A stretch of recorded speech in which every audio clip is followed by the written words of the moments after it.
小儿推拿治疗咳嗽呢，也在我们临床上呢，有好多小朋友治疗以后呢，就是家长第二天来说，他咳得更厉害了。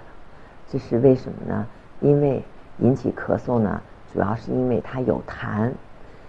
我们治疗以后呢，它的这个痰呢，刺激到它的这个黏痰的分泌的多了以后呢，咳嗽的可能更厉害了。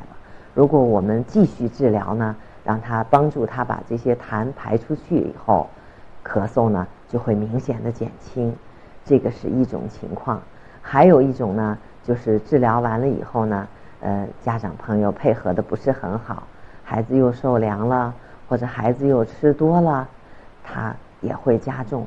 还有一种可能呢，就是小孩生病呢，他的病情变化特别快，有可能他病情继续加重了，原来就是一个单纯的咳嗽，然后演变成气管炎、肺炎，那么他的咳嗽呢就有可能加重了。